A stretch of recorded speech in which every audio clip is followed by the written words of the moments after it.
Hi, my name is Gunnar Hansen. I am a just graduated Stanford student who spent 4 years here in the Jazz Combos program.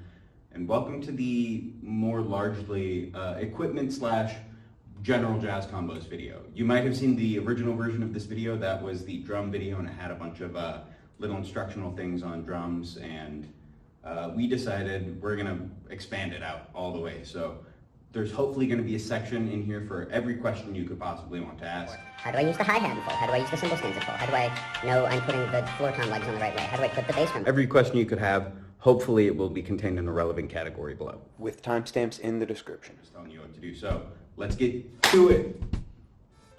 Okay. First thing to do before we grab any of the gear is we're gonna go ahead and get this room ready for jazz combos. So we're gonna go ahead and move everything out of the way. And as you can see here, everything's all nice in the corner. Again, you don't have to move it so far if you don't think you'll be using all of this lovely space. But now that that's out of the way, I think our first order of business is probably going to be, do we say best for last? Best, I'm talking about drums, of course. Sorry. Let's do drums first. Ooh. Hi here, Gunnar again. These are the beautiful, lovely equipment lockers that you will be very familiar with. In particular, we have locker 125, locker 126, lockers 128 and 130. 126 and 130 are what we're going to be looking at here first and gathering. So let's just worry about those. I actually fibbed. For the purposes of demonstration, although you should not be getting the card out every time you have a rehearsal, you can just move the equipment from room to room. But if you are ever tasked with doing a house band performance or setting up for end of quarter concerts, you might be tasked with either load in or load out. And if you're going to be doing those things, you're going to need what's in here. The way that we activate these locks is same as anything. You press in once you've entered the number, and then they will release. Same thing here, really quickly. You change the code around. You go poking through the right side so that the numbers are upright. And all you got to do is press in. So making sure that you are hooking around this thing and you're hooking around the handle as well. Because if you don't hook around the handle, then all you're doing is giving somebody a handle to open the door and steal stuff with. Speaking of stealing, or rather misplacing, here is the equipment that's supposed to be in here. As you can see, we have this beautiful amp is still present. However, the cart has gotten much smaller. This is not because the cart shrunk, but because we got an extra cart. And right now, we don't have access to the other one because it was left at a place after a gig, and now it's the summer and it's in the house and we can't get to it. So don't not bring gear back. It's not cool. But we're gonna talk about this lovely little cart in lieu, and then I guess you're gonna have to figure out the other one. But the same principles apply. With that in mind, let's talk about the gear. But not without forgetting to lock our door.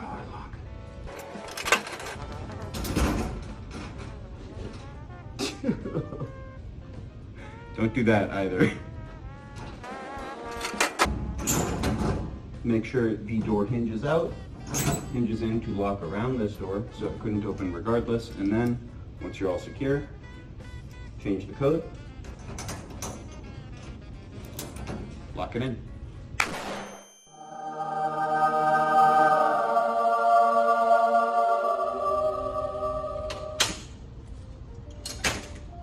Pull up and out, and then pull up and out.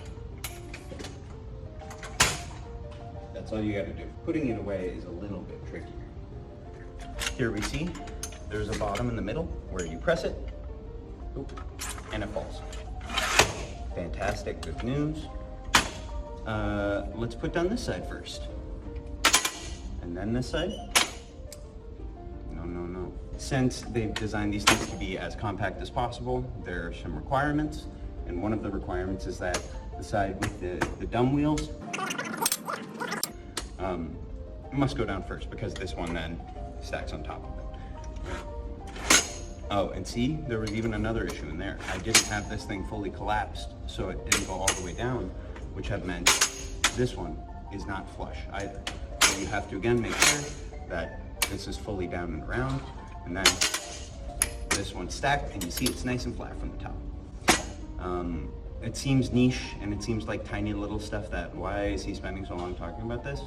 You gotta treat your gear right, and beyond that, it's communal equipment, so just like, do the right thing. But we need to use this thing anyway. So, hey, it's Chris from the future. Gunnar unfortunately is not with us. He's not dead, but he's either in Alaska, New York, Nepal. We don't really know. But good news is that in this locker now, voila, we have a new card. Now let's try to set this thing up. All right, so when we put this together, we want to start on the side with the smaller wheels, and what we want to do is pull this up on the string, so that way we can pull this up, and then we go to the other side, and we can also pull this up. If you see that it doesn't pull up, what you can do instead, put your foot down on the string, and then pull it up. Now, this cart is extendable, so in order to extend it, what you want to do, put it on the side with the larger wheels, and then pull up. Pull up until you hear a click. There's our click. And now our cart is extended. Now to put the cart away, what we want to do is that we first reduce it instead of extending. We put it back on its side, and then we find our silver button, and then we push the silver button in. Make sure not to press it in too far, and then bring this down.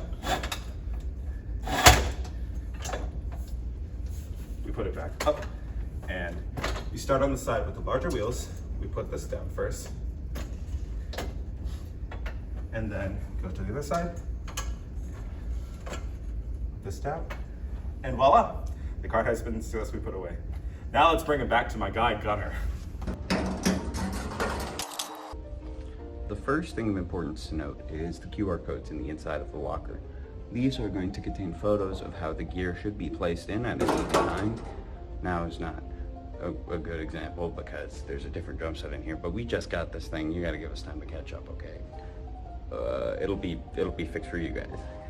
But the QR codes up here are also going to be very important. In the past, we've done sort of a check-in and check-out system, but the most important thing that we're going to be looking for here is the items missing a damaged QR code for you to report things whether they're missing or damaged. This is really, really important for you guys to do because the sooner we know that things are either missing or damaged, if you're reporting it, then we know where the trail stops and the time frame that it would have had to occur between. It also just, keeps you from being liable. If you don't report something as missing or damaged, then we won't know whether or not you lost it and are trying to cover it up. Just sort of keep in touch with this, make sure you're watching this, and make sure you're reporting everything as it needs to be, and make sure you're following the guidelines of how to be putting the drums away. But yeah, in the meantime though, let's load this trunk. Good rule of thumb is that you probably want to put the hardware sign in the bottom. Make sure you're watching out for these things so they are falling. Again, your babies. Here. On the bigger card, you should be able to fit everything, but we might have to do a little bit of balancing with this guy. No worries. Man, and this hard shell case is brand new. If you can manage to break the drum set through this, I'll applaud you. I won't do that. Don't break the drum set. Perfect. So we got everything ready here for the drum set. Now we're going to make sure that before we leave, we're changing the combo so it's not visible. And locking this back. Now we're nice and safe. And now you're ready for the day. Or the gig. Okay, let's go set this up. Alright, so now we're in the room. We got to get all these drums out, but the first thing that I would recommend doing is taking care of the hardware. So we're going to get all these drums off, and we're going to take a look at what's inside here. So, that's not even, is it even? So, we got all our gear in the room. Good job. But now this is where the real work begins. First thing we have is the rug. The rug is going to be, hopefully, in one of these cute little bags.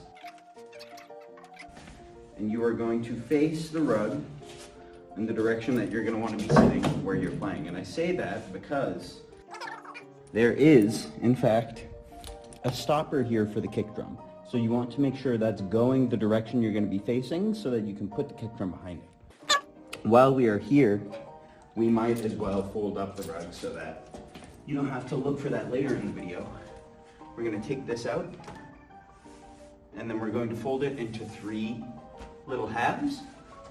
Once you do that, you just roll it up. It's a little bit tricky. It's like putting on a pillowcase. Cinch it up, and it fits right back in the case. I gotta put that back down again.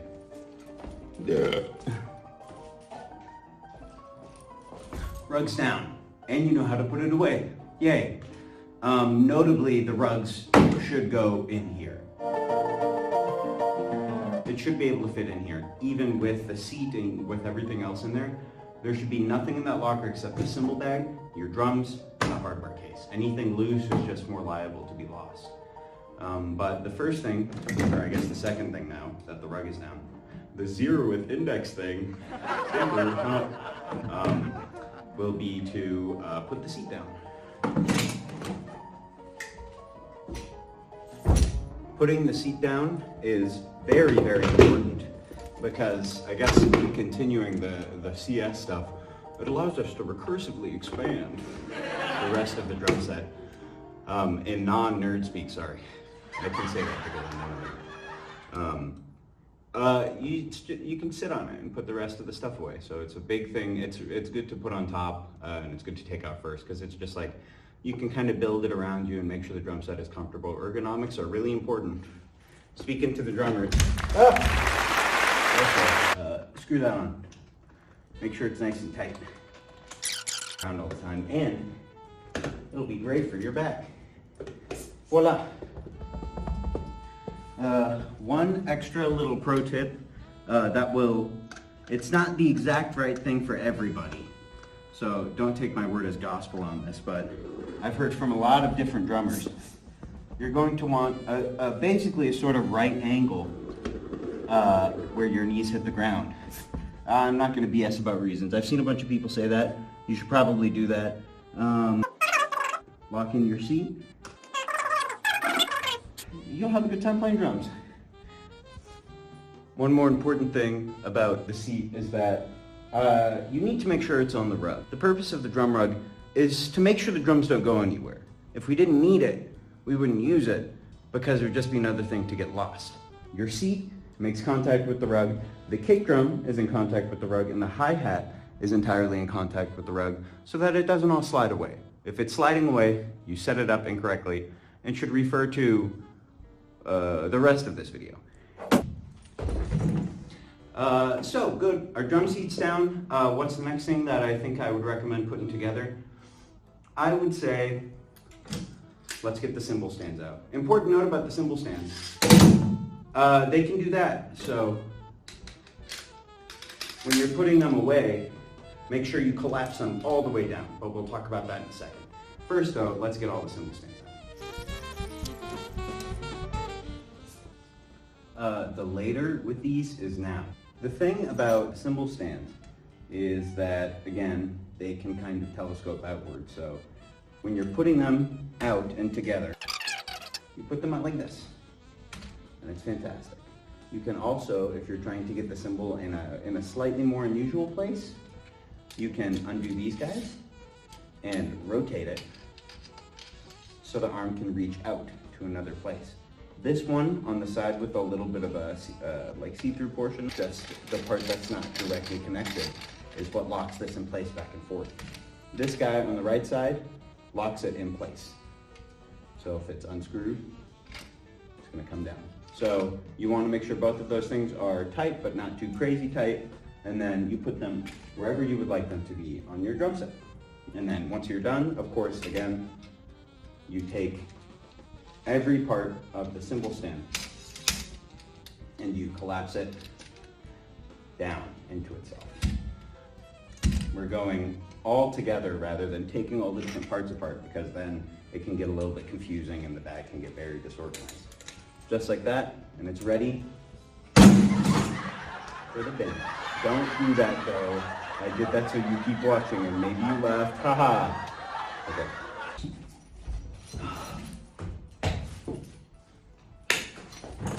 So now we have the most elusive and frankly dangerous of the stands, the hi-hat stand. The hi-hat stand will hopefully come to you in a package that is this and this. Now you can see why it might be a little bit intimidating. But it really isn't all that scary. The thing about the hi-hat stand is that there's a lot of moving parts.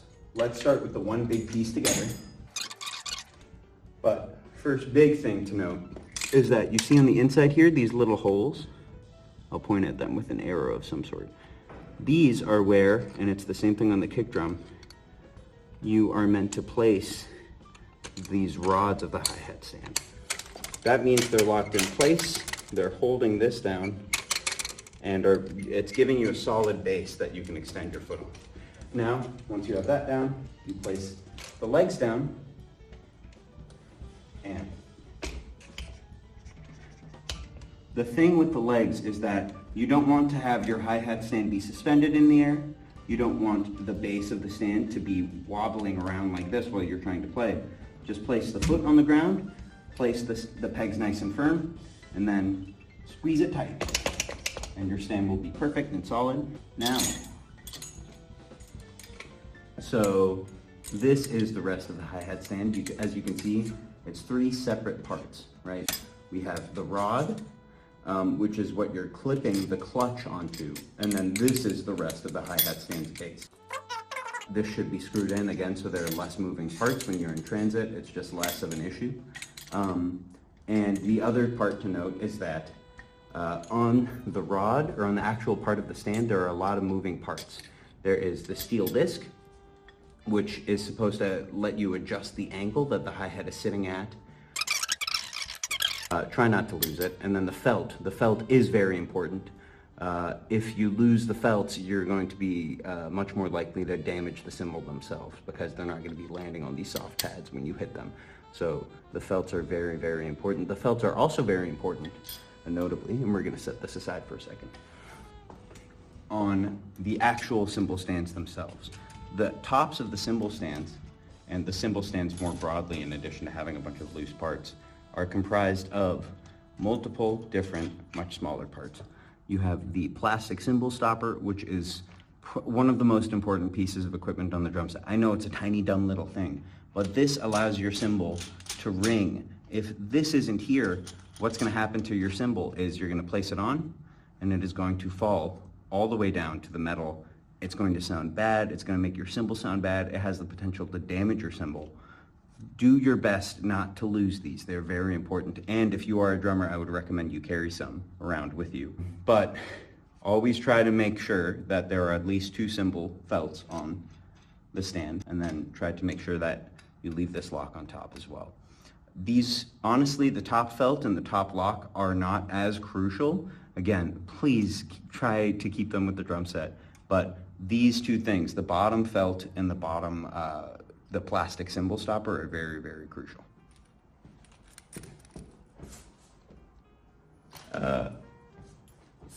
Sorry, I was trying something new. So now we have the rod, which is basically extending the little foot pedal and this thing that it attaches to, and the cymbal clutch. So we're going to screw that in, and then after we screw that in, we are going to put the actual stand part back on. So now we have a functioning cymbal stand. The only thing left that we have to do is put some hi-hats on it. So now we're going to have our two different cymbals here. These are provided by the music department. Thank you so much. They are present in the cymbal bag in the locker. One of them is usually going to be labeled, especially on matching pairs, bottom. That one is going to be a little bit heavier, and you're going to want to place that one on the bottom. If there isn't a label or they both say top or whatever, you know, just do your best. Try and guess which one is the heavier one and put it on the bottom. That leaves us with this top cymbal, and that sort of gets us into a brief discussion about clutches, for which I'm going to set this cymbal aside and move over here to talk about clutches. There are going to be two different kinds of clutch. The more traditional kind of clutch is one where the bottom simply screws off. You might have to hold this thing in place, especially if they're newer because the felts wear down over time. But all you have to do is take off the bottom screw and the bottom felt, place the cymbal on top, and then you can screw this right back on. These top screws basically are just around to allow you to adjust how tightly you're clamping onto the cymbal. So you want it to be able to ring a little bit, don't want it to be super, super tight. Just use your judgment. And then this next type of clutch, which we try to keep present on the music department kits, please don't steal them. It's really mean, and it's happened a lot. And if you do, I want you to think about this moment in the video and me calling you a bad person. Also, walking away with the gear on accident, still not cool. This one is special. And so are you. I didn't have to do any of that tedious screwing. It has sort of a push shell action that allows you to just pop off the bottom, take off the bottom felt, place your cymbal on, and then put the bottom felt back on. And rather than screwing this one in, you can just press the bottom, place it on, and go fully, and it's perfect. You might have some issues with these ones on the occasion where these are screwed too far down the shaft of the rod, where you can try to push it in and it won't get to the point where it'll lock unless you really, really force it, or maybe not at all if you go, you know, a little bit further. This is not ideal, and the fix to that is really to sort of just screw this down a little bit more. So nothing crazy, just enough until you have room, and you're right back. So now we are going to use the Gibraltar one, which is the one with the pull clutch. We're going to take the bottom off, take the bottom felt off, and we are going to place it through the top here. Felt on the bottom, again, to protect from the metal. Sheath that, put it on here. Voila. Now you got yourself a hi-hat. You just gotta squeeze that tight. Whoa! And the audio is probably peaking. I've lost my hearing from years of playing this instrument, so I'm truly fine. If you're playing really loud stuff. And I figure while we're talking about it, we might as well talk about just generally, again, putting cymbals on stands. Here we have a beautiful Caro. This is not a cheap ride. This is a really, really nice piece of equipment that the music department is providing for us. So we should treat it well. Let's unscrew the top, place the cymbal here, replace the bottom felt, replace the top felt and place the screw back on to hold everything in place. The other really crucial part about this, again, is, let me just demonstrate. If we take the plastic cymbal stopper off, we're placing it right on the metal. And that is basically a cardinal sin of drums. You never want that metal contact. Ooh. So, perfect, great job. I'm gonna go ahead and put the rest of the cymbals on their stands from the bag because I'm there anyways. Yeah. And with that, that's basically everything we can do without getting the drums out. So now, let's talk about the elephant in the room, the drums, which we will first start by getting out of their cases.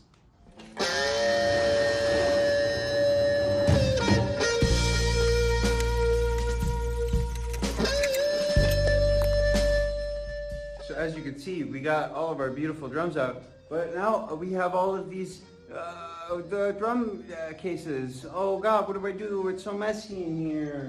What am I gonna? They're never gonna call me to gig again. That's where you're wrong. That's where you're wrong. I'm gonna show you a little trick.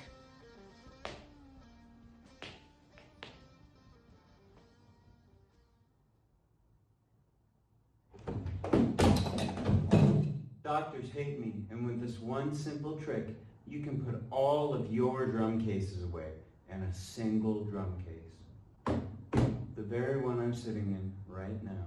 Unless you're using the other drum set, then it might be a soft shell. I don't know. It could be a completely different drum set. I don't know when you're watching this. Comment below when you're watching this, and I don't know, something you want me to hear, because this will probably live on my personal YouTube channel. Thank you. Watch my guitar videos. Now.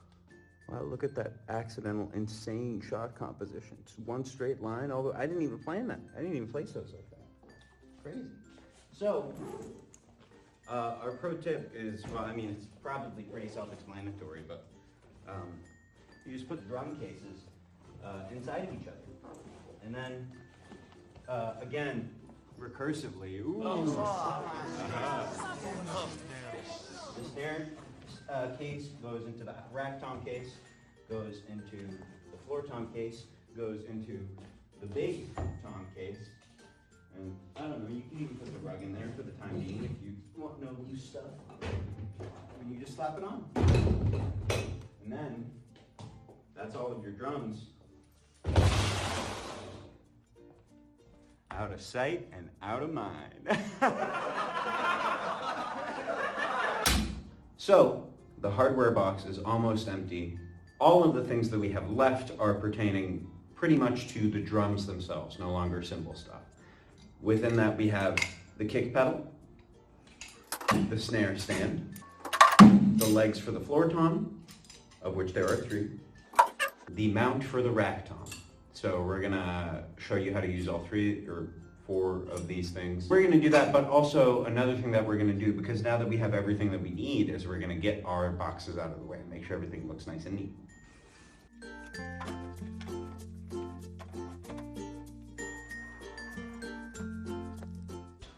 And as you can see, we are tucked away. All of our gear is nice and neat over here, and everything else is over here ready for us to play some jazz. Oh. Yeah.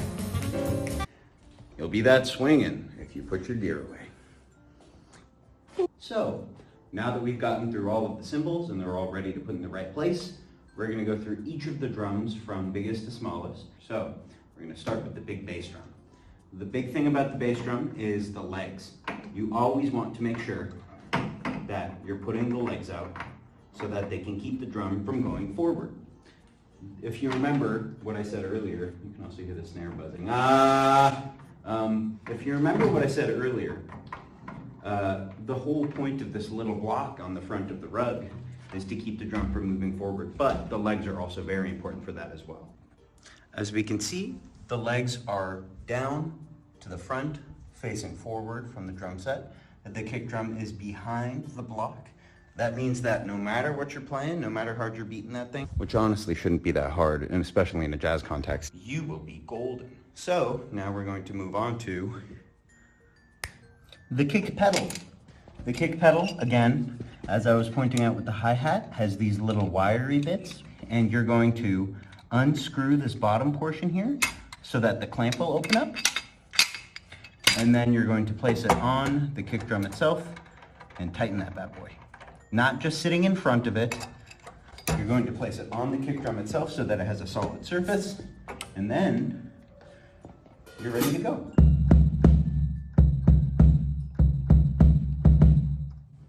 A little bit of jingle bells there for you Jingle Bells fans. Important thing to note about the kick pedal is that it is spring operated. There's this little spring down here, and because I'm putting timestamps in this video, sorry man, I gotta go through everything. The spring operated aspect of the kick pedal is what makes it go. So sometimes, especially with these, because there should be a little stopper on there that I can't really find because things get lost again on communal kits. Over time, as you're drumming, this little spring will get looser and looser and looser and looser and looser and looser and looser and looser, but eventually you might get to the point where it comes off completely. Usually when you're playing, that will fly loose and you're gonna lose all responsiveness with your kick drum. In addition to that, another thing that could go potentially wrong is that this little gear might slip off.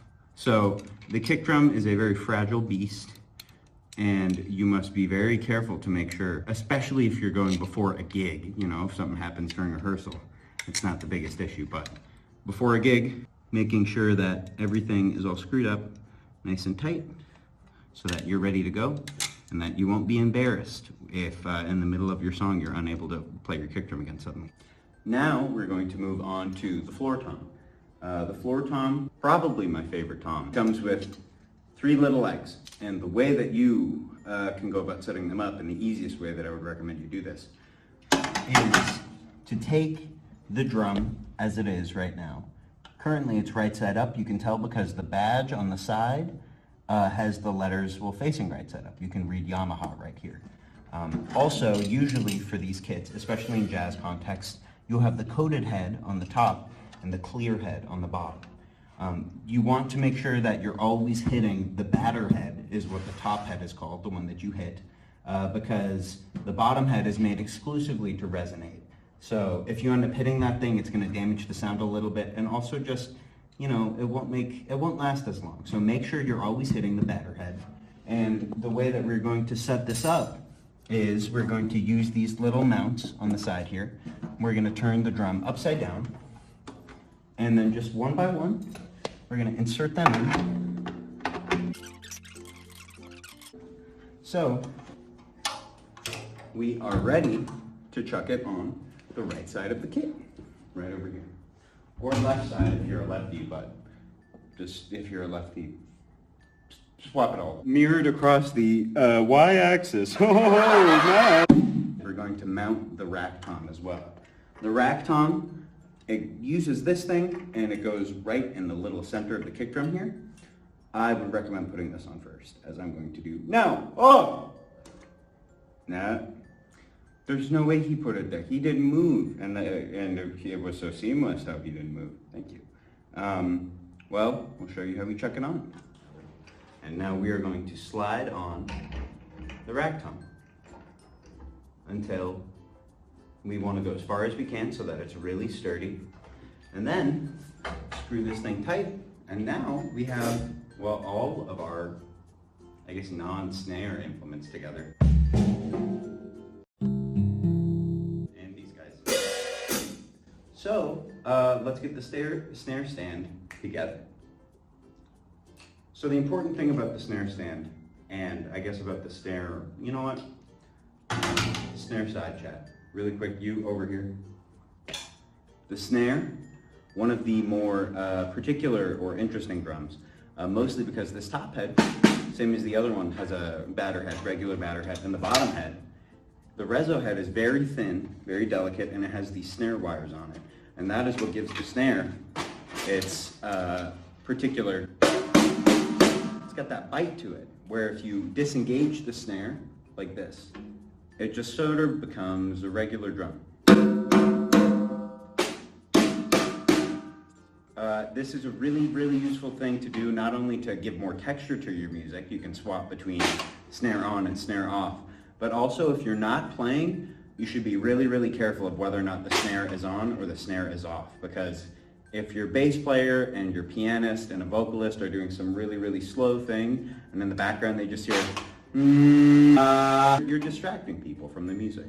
The snare is what gets you, and don't forget to turn it back on. Usually if I turn it off for a song in any capacity, I will keep my hand on it so that I don't forget to turn it on, because man, when you try to go into a groove and the snare is off and you go, just it's embarrassing. So be careful, okay? Now, the snare stand itself is really nothing special. There's really only one rule that you have to follow with it. Same as the other cymbal stands, make sure you're not going all the way down. Just give it a nice solid triangular base. Place it down, and then I like to have the bottom facing me so that if you have to adjust the angle at any point, you can kind of just put a foot down and move it. And then we're going to make sure that the rubber corners are the only thing that are in contact with our snare. As we're going to set it down, we just make sure that it's being held on all sides. Contact here, contact here, contact here. No contact with any of the metal. Now, on some snare stands, if your snare is small enough, or if Yamaha didn't design it apparently, if you go far enough down, what can actually happen is that the bottom wires on the snare can make contact with the center portion, and it can impact how your drum will sound, or just completely mute everything. But as you can see, when we turn the snare wires off, it's so close that it's making contact. So you should be holding the snare, not insanely tight, but enough where it's nice and packed. And then you want to double check, screw in all these things to make sure everything is nice and tight. But not too tight. Voila, your snare is set up. Beautiful. Now, your drums should be set up in perfect order, with everything sounding exactly the way you want it to. Now, we're going to want a couple extra sonic textures to put in there, like so. So, this is a good setup ergonomically for me. I also have, if you've noticed here, I used the boom arm to get my cymbal a little bit more over into this empty space. Drums are all about ergonomics. If you've ever played a long show, you know it can be tiring. You just want to make sure everything is as easy to reach as possible. So the drum set, I think right now, is actually looking pretty good. But I'm not actually going to play it.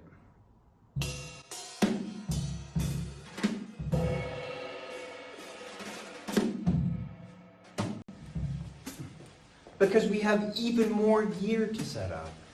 Oh! It's the cross you bear as a musician. Come on. Let's go. The thing about all of the other stuff that I told you is you don't have to do it in that order. I just thought it was a logical order to explain it. You'll be able to see it while I'm setting up the other drum set. I usually do drums first when I'm setting up, and then all the cymbal stands. Always seat first, so you have something to sit and build your kit around. But when you're taking the drum set down, I usually start with all the cymbals, make sure those are all away, get all of the hardware set away, and then do drums last. I go drums out first, then hardware, and then cymbals. When I'm putting it away, we do the exact opposite. We go cymbals, then hardware, then drums. I'm going to show you a little time lapse of me putting everything away, and then we're going to wheel it over and put it back in the locker where it came from. And just as a reminder about the clutch, never too many reminders, but pull up and off. Out through the hi-hat, and we check it right back on. And we keep going. Onto the hardware. Find the extra screw for the kick drum. We chuck this on the bottom, and it helps secure it to make sure that the kick drum, or the kick pedal, sort of combusting while you're on your gig is a little bit less likely. We want to screw that up nice and tight, so it's creating a little bit of friction and hold with the other one. That's going to make it a little bit more secure. Oh, that's the other thing, is that when you're putting it away, probably collapse it like this again, just so it can fit a little bit easier in the case. You do have a lot of stuff to put in there.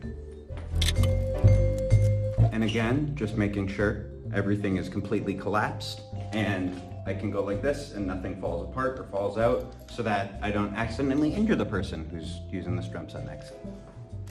Sure that when we put the boom arm away, we're rotating it back in to protect the cymbal stand and all of the hardware, because we care about treating communal equipment properly. Et voila!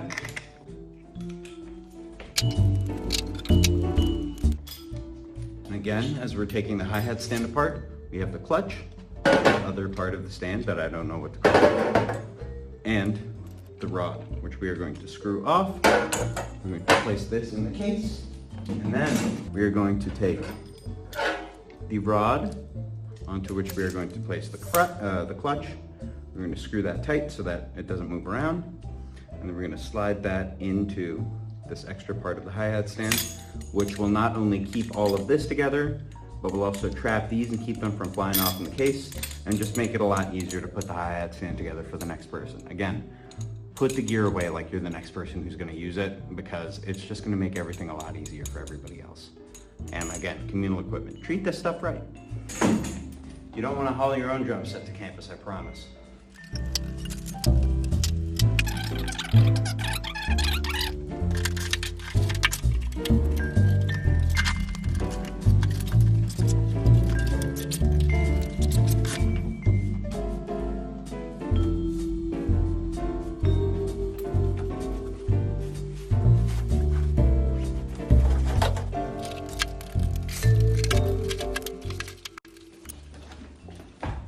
Let's go.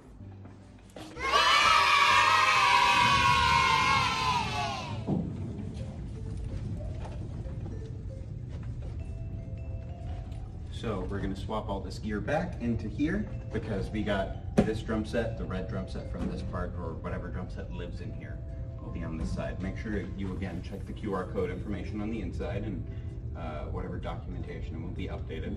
We're going to get this out of here, or get this into here first.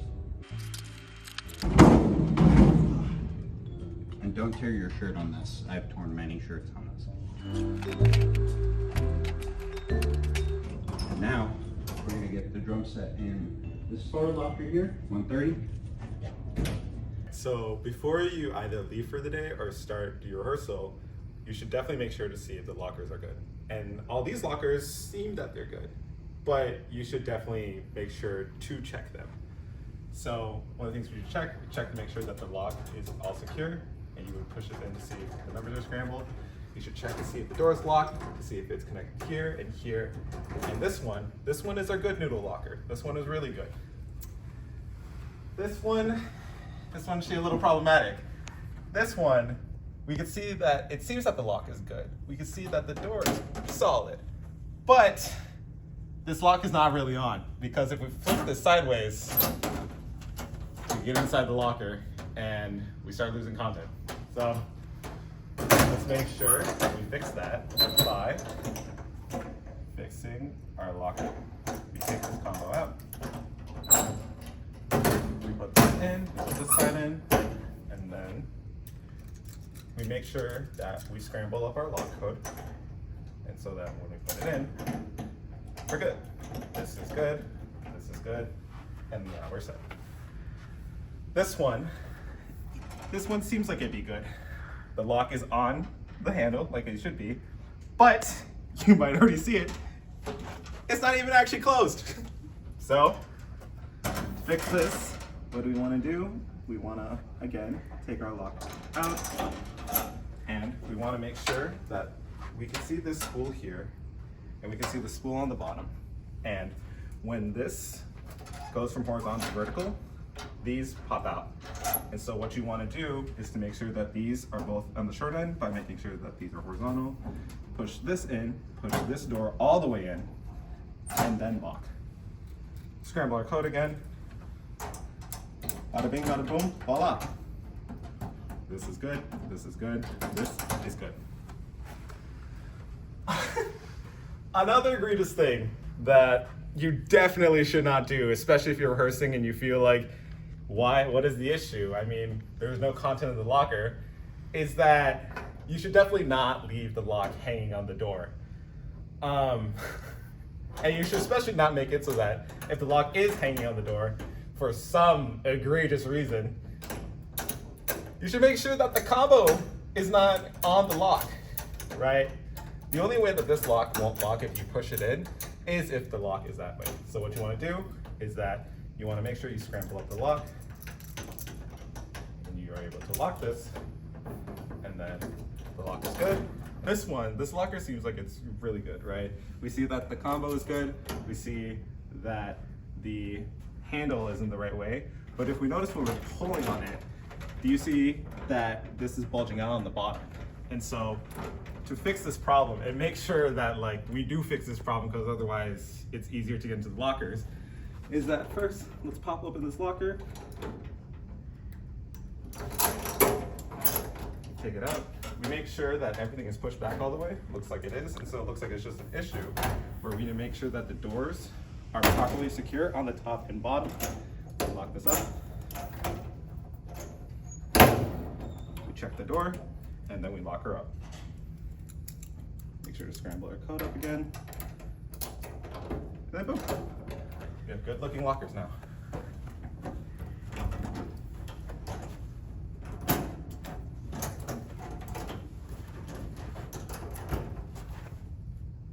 And we're gonna put him there.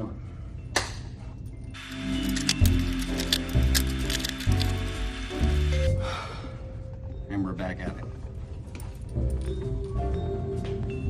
Okay, so I am going to unpack this drum set more the way that I would unpack it for efficiency reasons, just because the last one was more instructional. And I'm going to point out a couple of different things because this drum set's a little bit older and has maybe been a little bit more neglected and is maybe currently missing some gear. Whoa! So I'll point those out as we go along. No bag for this rug. Not the biggest deal, but you know, tiny stuff. Seat all the way down.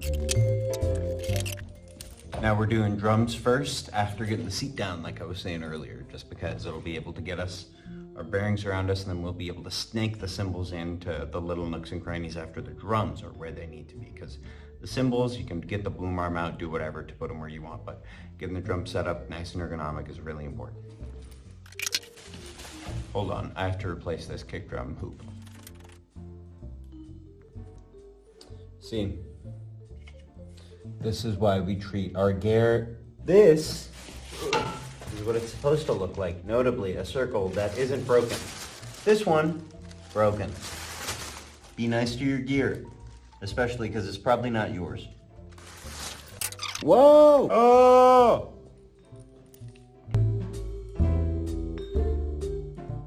So the legs on the bass drum are kind of not really doing a lot of work right now, so I'm going to bump them up just a little bit using one of the handy dandy drum keys that everybody should have, including non-drummers, just because I'm going to adjust the legs a little bit so that they're coming out a little bit more and they can support the, they can keep the drum from moving a little bit more. But man, the little blocker, that thing ain't going anywhere.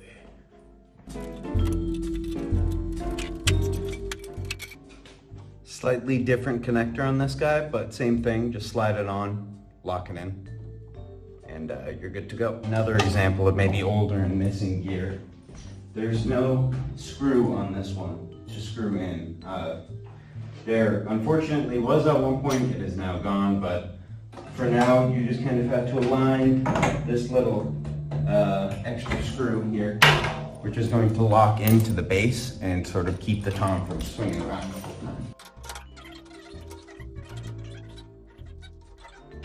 Mom's your uncle. Bob's your, mom's a, mom's your uncle.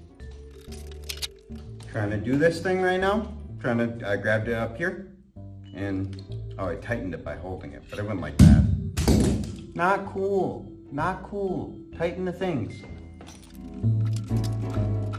Slightly different pedal here, like I was talking about earlier. This is all part of the same assembly that is coming a little bit loose. I could probably tighten that with the drum key. Let's take a look here. And as we can see, it looks like that did the trick. And this thing is sitting much less shooka-shooka-y. But yes, this is a big plate, but the same principle applies. Undo the thing, so it's clamping on the rim of the bass drum, and then squeeze it. Not so crazy hard that you break it, but squeeze it so it's secure.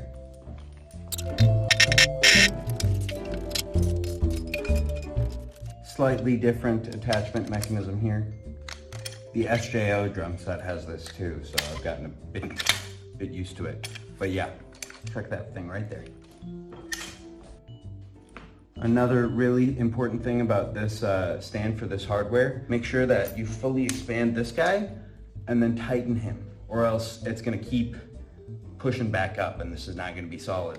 Also, you need to make sure that you tighten this guy, because if you don't tighten this guy, the whole thing is just gonna be, this is one solid piece now, and if either of these are loose, it's just a nightmare to play. So make sure you're tightening it. Generally, tighten your gear.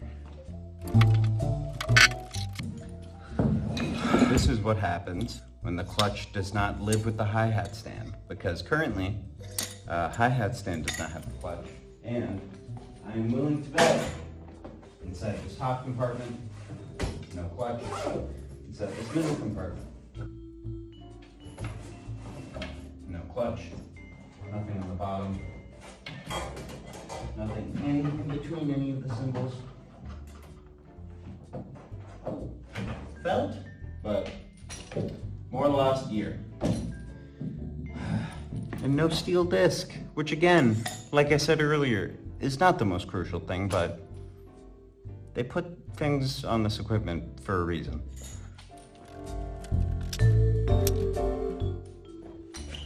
I'm putting some duct tape on the drum set on a part that moves. Don't do that. I'm gonna do that. You don't do that.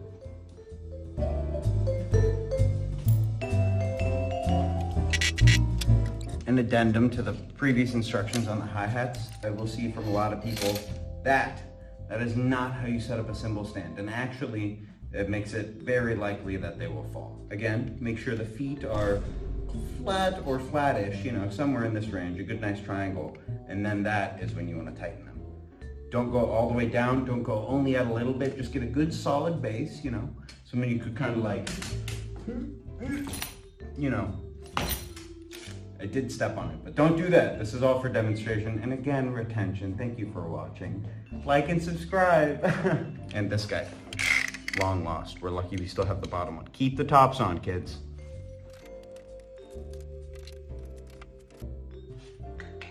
Cymbals. I think that this is a good time to demonstrate my secret drummer life hack, which is bring in your own gear. Come on. I'll do this.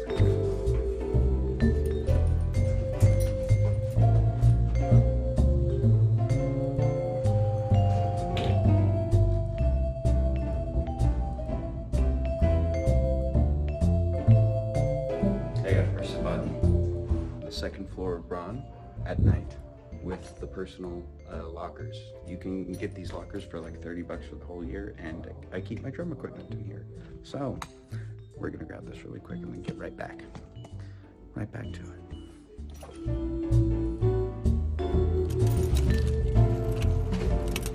Press the button this time.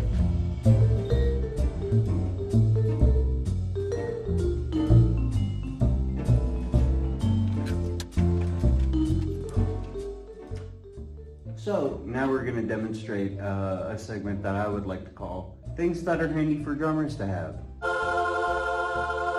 First one I'm going to say is hi-hat clutch. As you remember earlier, we did not have a hi-hat clutch because somebody was careless, and that's really frustrating. Having your own smaller gear items like this, like a hi-hat clutch, which is very crucial. Again, I would always say, like I said earlier, having some plastic cymbal stoppers or cymbal holders and some felts really will just make sure any gig you go to with any drum set, you can make it at least functional. Seriously, editing gunner here, just get them. If you care about this enough to make it like an actual hobby or a marketable skill that you would like, just spend $30 on a clutch and some cymbal felts, especially the cymbal felts. I cannot tell you how many times I've saved my own butt on gigs, or even saved other people's butts on gigs, because I've showed up with some cymbal sleeves in my backpacks to like on-campus festivals that I've gone to, and the drum set sucks, and then you put a single thing that costs probably 3 cents to make on the cymbal stand, and everything sounds so much better. So get them. Just get it. It will be so worth it. Now you go back to him. So we're going to take that and we're going to set up some of what I would recommend in another sense, but that is slightly harder to achieve, is bringing your own cymbals. Having a hi-hat clutch in your backpack, really easy way to make sure that you're ready for the gig. Having your own cymbals on campus and storage really can help you. Not to say that the cymbals are bad or anything, but if you can search for the sound that you specifically want out of the instrument, and then get some cymbals where you know that they're going to make the sound that you want in the context that you would like them to, and you know how to use them, really worthwhile purchase. Some other little cranky dinkets, little things to throw on your drums. This is also a little silly bungee cord strap device called drum geese, which I got because I was chronically online in middle school and followed a lot of drum Instagram creator, so I have a lot of little trinkets. So these things really, really useful. You put them on the snare and you go from to get sort of a ha. Will work on any drum. If the floor tom sounds really bad, like that, you can at least, if you don't want to tune it, make it sound like fine. Another thing that you can use to make sure any floor tom that you're using sounds okay is a drum key. You can buy these in packs of like 3 for like $5. You know, you shouldn't give your money to Amazon, and you will be the savior of every gig you ever go to and every practice you ever go to, because man, you know what? Let's actually see if that does sound as bad as I think it does. I'm sure Daniel Valdez is going to watch this and go, oh, those drums are tuned so bad. Maybe they are, Daniel. Marching boy. What else do we need? Seats. Really nice to have little textural things, but again, if this is your first quarter playing jazz combos, totally fine. Some sizzles. Sizzles really, really helps you get a lot more texture and fill some more space on those tunes like ballads that might be a little bit trickier to handle and a little bit trickier to fill space on. So.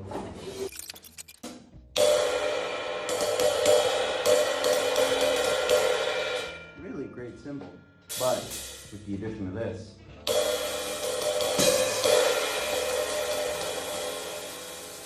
get so much color and texture out of that.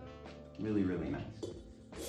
So, that's about all I'd recommend for personal gear for drummers.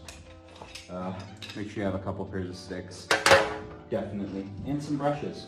Very, very useful. I would recommend the Steve Gads. I don't know what these are, but I found them and they work.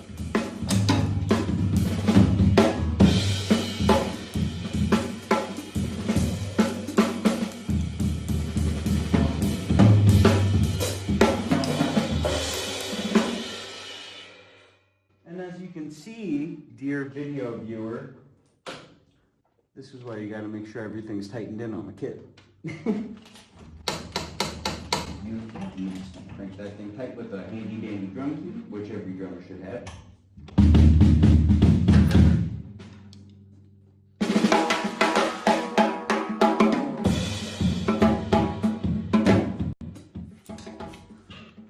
Okay, so we're gonna rip a lightning round of some of the most useful things I think you can buy as a drummer to kind of help you really just make sure you're prepared for any gig and can make any drum set sound good. Number one, drum keys. If a drum set sounds really mid or even diabolically bad, just a little bit of time and care, even if you have no idea what you're doing, can make them sound quite a little bit better. I will leave drum tuning for other videos. Look them up. Clutch, because you can get this exact hi-hat clutch for like $20 on Amazon or at your local music dealer probably. Just some sort of little towel that you can use to do some muting. If I had to give you a recommended trifecta, it would be hi-hat, clutch, sizzle, and this guy. More crucial equipment that you will probably need are brushes and sticks. Just find a good pair that suits you on the lighter end for jazz. Probably what I'd recommend if you're a beginner. Mallets are also nice but very extra. Having some little seeds or shells can be very texturally nice. You can chuck them on your hi-hat rod and get more of a choppy sound rather than a straight clean chop. You can also use them for a little bit of texture on the floor tom. Two really big ones that are really nice to have but also, you know, kind of unnecessary and hard to manage are your own cymbals, and you might have noticed, but also your own snare. The snare I acquired through Daniel Valdez. Thank you, Daniel. My goat, he also does all of the equipment stuff at the time of making this video. Thank you, Daniel, and thank you, Jim, memorialized. My goats. But yeah, all these things together are going to give you a really, really ripping sound. So maybe not all at once. These are very particular.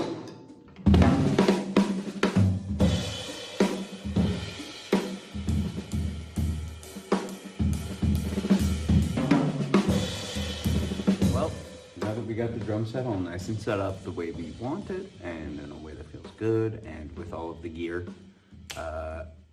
let's pack up the rest of the stuff so that it looks a little nice and neat and it's not disheveled, which again is optional when you're practicing, but it's really crucial when you're gigging because it makes everything look really nice. But let's get this set up and then we can grab an amp and figure that kind of stuff out. Ooh.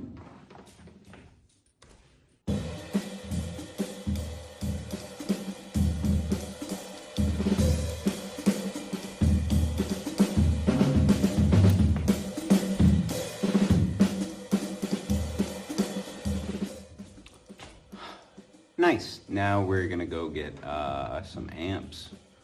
What? Oh no! No, it's fine. I got you though. I bet you're really worried. Well, so that's that. And the piano's right here, so don't really need to set that up, huh? So I guess we have electronics left, which hopefully won't take long. But let's go take a look. Let's go ahead and take the Gen Spins. And you know what? Even though I don't have an electric guitar with me, let's go ahead and take the electric guitar in. Just so we can talk about it here. And as always, we have the QR code on the inside that lists all the equipment. And again, if there's anything that's broken, you should report it here. But yes. Yippee. Oh, okay, let's go. Oh, the Gen Spins is still over here. Oh, no, I'm picking up both of them and I'm moving them away. Oh, the cable. Now, we will discuss the amps. The amps require electricity.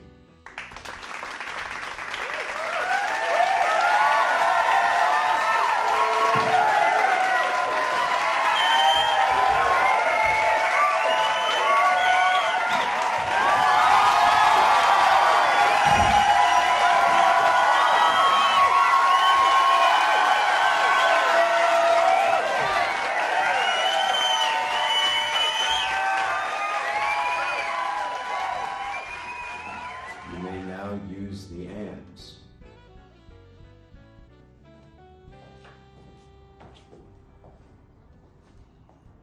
I will now show you how to use the amps. You should plug in the 1/4-inch cable before you turn the amp on, or else it'll make a lot of really bad noises that are really loud and scary. Also, the switch for the amps to turn on it is usually on the back. So now we're fully free to jazz out.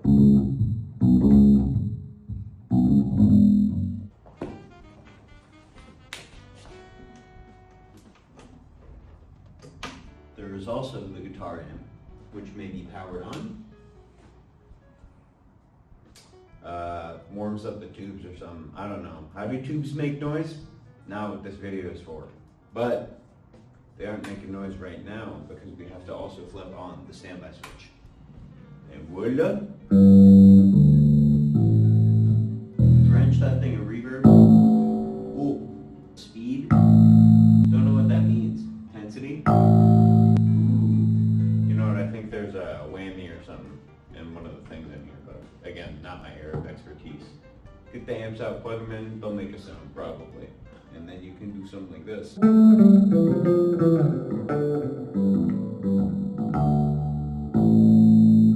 This lovely bass is also here courtesy of Archish. Say hi, Archish.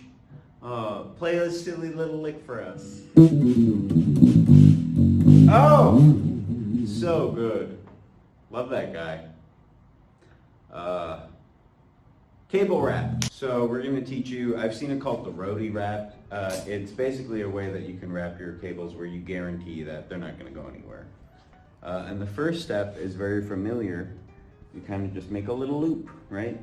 And the next step after that, the easiest way that I find to do it is rather than grabbing here and making another loop just the same way that you did, you kind of grab it underhand here. So rather than like this, up and around, you're grabbing like this and you're bringing it up and around in a way, but you're tucking it underneath.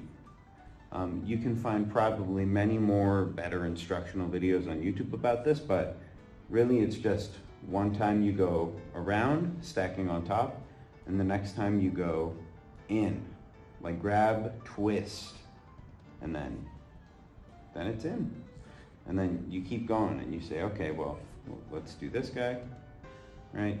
And then let's grab and twist here and do this guy. And let's see this guy. Grab and twist here and do this guy. And do this guy.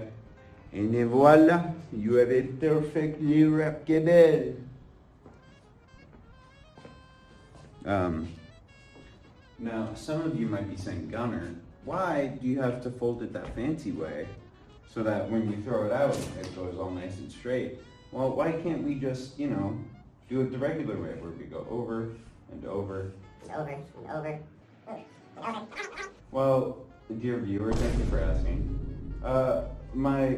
One of the reasons I would say is that as you're coiling it over and over and over, going the same way the whole time, it's kind of slowly and covertly and sinisterly turning and turning and turning. So if you leave this like this for a while, it will get super twisted up. The other thing is that, and it's kind of hard to demonstrate right now because I'm just holding it in my hand, but you chuck this in a bin, you chuck it in your bag for transit, among other things. It's going to end up getting knotted and cabled. The other way is kind of designed explicitly and topologically.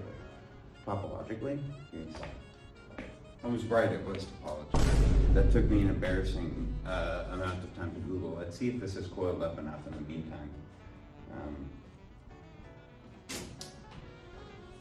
Well, again, as you can see, it came out pretty straight right now, but using the over-under technique is really the standard and the go-to in the music world, whether it's for production or whether it's playing or any number of things. When I have my iPhone charger in my bag, I've just kind of taken to hitting the over-under a little bit more naturally because, man, it really does kind of keep things nice and straight.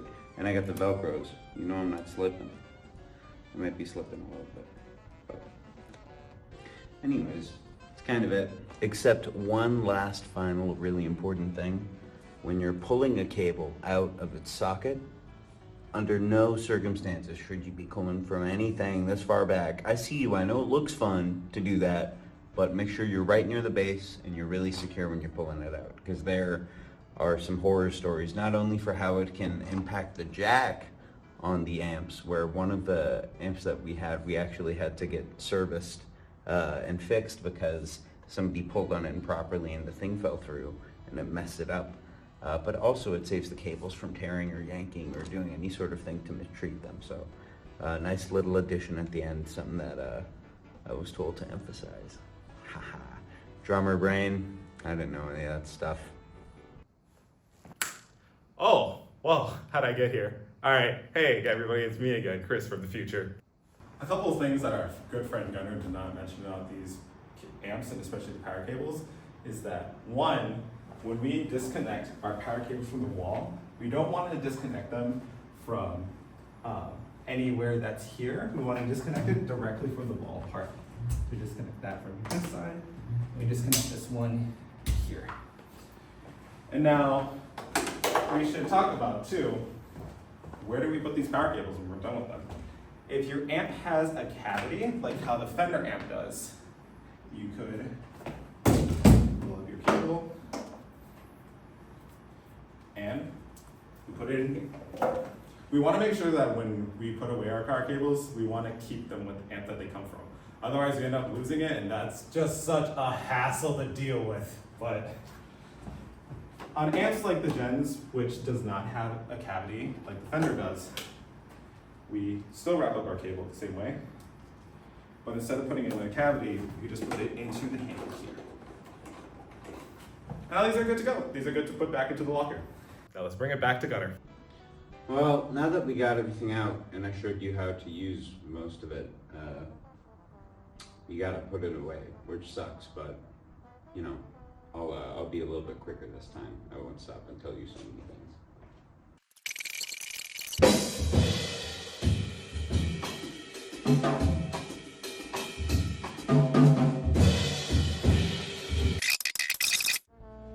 Got my noodles out. I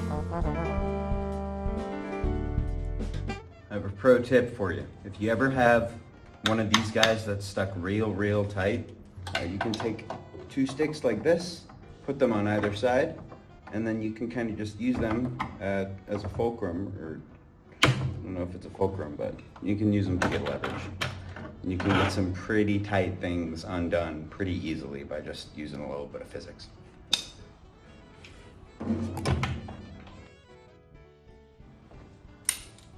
I don't know if I ever pointed this out, but the hardware for the drum kit in the right side, unless it's updated, will have the white duct tape on it.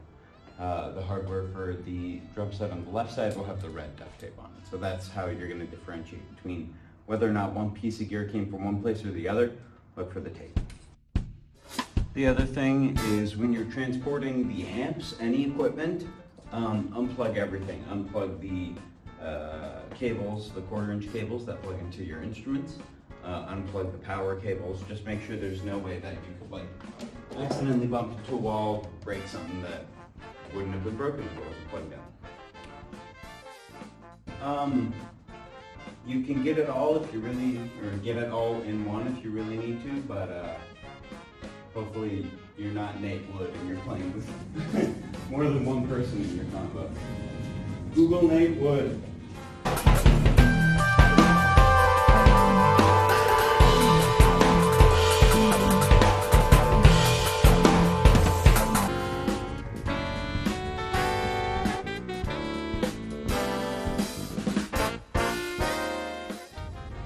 Looks like this one's good, this one's good, this one's good, this one's good.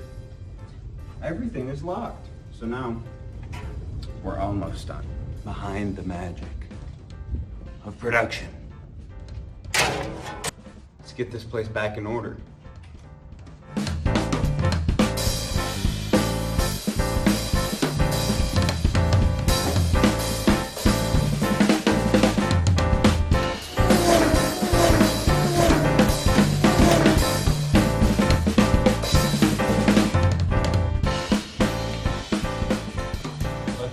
Double check really quickly on the door. We see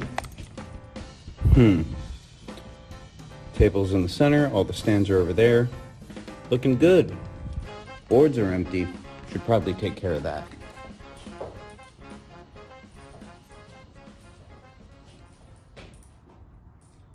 I think that's about it. Transition. Did you give this tutorial a watch?